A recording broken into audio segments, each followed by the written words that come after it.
Hey, welcome back to this. This is going to be a bit different, a reaction video to, some of hardcore MMA YouTube's finest.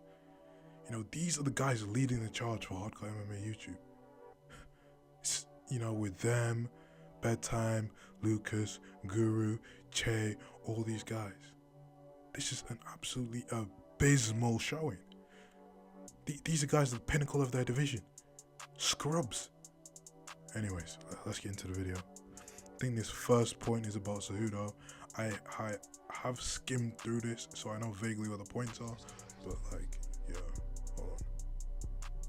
Most fucking on paper accomplishment ever. Okay, so I'm playing double champ again. Honestly, I still think though a close fight against DJ, which I thought he still lost, is probably still his most impressive performance. In terms of if I'm counting who I think actually he beat, then I'd say the Marlon Rice is more impressive the way he showed up, because that was actually a prime Marlon Rice, not like Marab beating Marlon Rice on a 3-fight loss streak. So Cejudo's win over Marlon was good, but yeah, Cruz 4 years off, weight drain to TJ are not the same wins as Garbrandt beating Cruz or. Okay, we're gonna cut that short. His point is Cejudo isn't top 15. Do I like Cejudo? I don't really care for him. But is he top 15? Yes.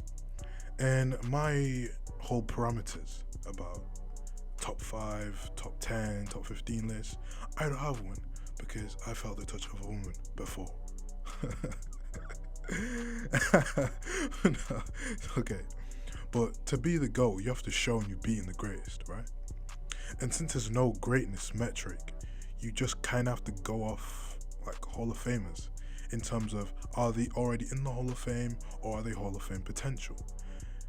That's the primary one. Secondary would be champions, have they beaten champions?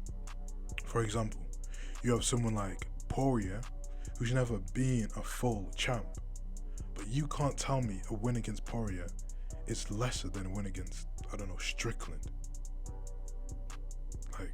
Come on. And also timing matters, because by that metric alone, Paddy Pimblett would have had at least a Hall of Fame win on his record, But Tony Ferguson now isn't Tony Ferguson back then, as we all know. Tony Ferguson now is like James Charles in a lifer's wing on Alcatraz. The boy is run through. Anyways. Who else beat TJ? Oh, it's about black fighters. It's not. It's not about that. You just disagree with the Usman take and the Izzy take and the Ngannou take. No, because you're... Listen.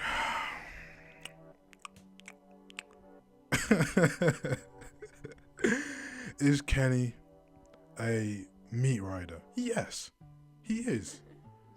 He is a meat rider. But the thing is, he's not self-aware about his meat ridingness. Just state you're biased. It's completely fine. If you state you're biased, it's fine. But I wouldn't say he's biased to black fighters. I just say he's an Izzy glazer. Because I don't want to. Okay, I'm gonna just say it. I'm gonna just say it. It's because it's okay. I don't have an issue with it. You're Nigerian. You like Nigerian fighters. That's fine. And you over. I know Ngannou's not Nigerian. Izzy and Usman, and then Ngannou as well. You feel more of a connection to them than a lot of other fighters. Yo, what? More of a connection is crazy. Is this what MMA is? We're feeling connections. Listen, I feel connection to my mother, my friends, my family. Connections? Are you guys sitting there watching the fights? Oh, Kami, Maru, please. Dude, it's not that deep. Is it? Listen, let me know if I'm just being a little prick and it's actually that deep. Listen, I get rooting for your favorite fighter and wanting them to win, but connection is crazy. This guy doesn't know me, bro. Anyone who knows me knows I'm a pro. If anything, I glaze a country is Russia. It's Islam. It's Habib. You play. Shouldn't be proud of it. I believe this is about Leftlane believes Pereira is above Izzy all time, and obviously Kenny is on his knees for those Nigerian back shots. He's looking back at it. We're gonna keep going. So, also, you said, want to know what you said is why Cejudo's above Volk all time? Double champ. Double champ means everything. Double champ's amazing. We praise double champs. Pereira's a double champ. Is Izzy double champ? No. Okay, so is that your one basis? Is that what you want? This is it's just like being in the remedial class in school. This is what it feels like. That's the issue with the internet. We have all these, there's guys that were in a top set and then guys that are in a bottom set. We're all in the, anyways. Listen, title defenses, double double champ secondary. Okay? Listen, brother. Anthony Smith could have been at least a one-time champ, right? If he wasn't such a lion-hearted warrior on paper. Okay? Like, yeah, listen. Alex Pereira is a double champ. Izzy's not. Yes, that is very true. But, you know, by that kind of logic, are we going to say Jim Miller is a better striker than Anderson Silva because he has more significant strikes landed? Well, no. There has to be context. And the context is, with Pereira, is that, you know, he got fast-tracked. And there's nothing wrong with that. It's not his fault, but that's the matter of the fact. And because he got fast-tracked, it's a two-edged sword. He wasn't able to rack up those wins, those quality, in quotation mark, wins that Izzy was able to. It's quite simple. It's gonna be bad, dog. Okay. I've got multiple things. I want to let Let me take away that take. So, being double champ is great, but like I said, you brought up Cejudo, you brought up how I praise Cejudo, but the reason I praise Cejudo is because he defended both belts in 2 different weight classes. He defended 1 and 2. Yes, his attribute side. But what happened when Alex Pereira won his first belt at middleweight? I'm pretty sure somebody brutally knocked him out, so he never got that, and he ran away to a different weight class. And yes, he has. Okay, cool. You can say what you want, but he ran away. And sure, listen. Okay, ran away. You know, and we need to stop this projecting nonsense on. MMA fighters aren't like us, and that doesn't mean we should deify them. They should not like us. Do you really think Alex Pereira has ever been scared of Israel Adesanya, apart from maybe being in a fight or a couple moments in a fight? No. And I don't think Izzy's scared of Alex either, even before all you guys come in and say he didn't run away. He was just like weight draining himself to fuck, and he was realizing, oh, I don't really want to do this anymore. And you know what? Like, heavyweight's probably an easier division. And Izzy already said he's not going to give me another fight, so, you know. Great. This thing which he already cooked you on, which is like, Never. Pereira beat Strickland, Izzy didn't, Pereira beat Blachowicz, Izzy didn't, Pereira won a belt off weight class, Izzy Strickland didn't. in 2 different time eras, but keep going. 2 different time eras? What do you mean? He knocked out... Bro, time eras. Brother, it was like a year. It was like a year or 2 years apart. I don't even think it was 2 years. Time eras, brother. The time era is like 10 years. 2010, 2020. Right, bro. I mean, like, I get doing caveats for stuff. Like, oh, it was early in his career. He literally just came into the UFC. Oh, it was late in his career. He just came off a knockout. But, dude, are we smoking high grade, dude? Are we smoking that wire juice? That narcos juice? What are we doing? Like, what?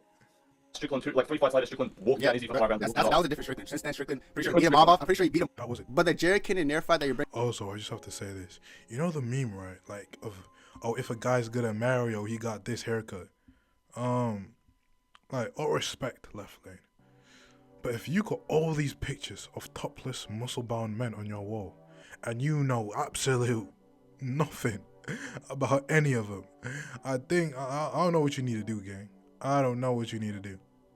I don't know if I don't want to project any type of sexuality on bro. But like, if you like girls and stuff, like you messing around with a girl, you know, in a certain dog, thing, and her face is facing Dustin Poirier. Anyways. Bringing up, like, Strickland has The best, like, leg to stand on of, like, oh, Izzy got that one back, it's 1-1, whatever. Hold on. The reason Izzy is above Pereira all time is quite simple. How many Hall of Fame wins does Pereira have? Well, he's got Izzy, and I mean, obviously we have to use some projection as well, because we don't know if certain people are going to be in the Hall of Fame because their careers aren't closed. But Izzy has Rob, who's going to be a Hall of Famer. Izzy has Pereira, who's probably going to be a Hall of Famer. And I'm just trying to think. I'm probably missing someone. I always do. But that's at least 2. We're not counting Anderson, by the way. That was a whatever. Yeah, so I guess 2. Pereira's got 1, which is Izzy. Don't think Yuri's gonna be a Hall of Famer. Just don't. Jamal Hill, let's be serious, dudes. And then Kalaev, he hasn't fought him yet, so. Again, I think Pereira fucking smokes him. I would say that. Hypothetical. Hypothetical, if it happens, I think that would happen. Would never But happen also, let's look at. What kind of point is that? Oh yeah, hypothetical. If Pereira was to fight Izzy again, he smokes him. Yeah, mate. Nice hypothetical. You're just dreaming up situations. Could that happen? Yes. But could Pereira also slip on a banana, do a front flip, and then go through a mental change where he smokes ayahuasca every single day and he paints his nails and wears dresses? That could also happen.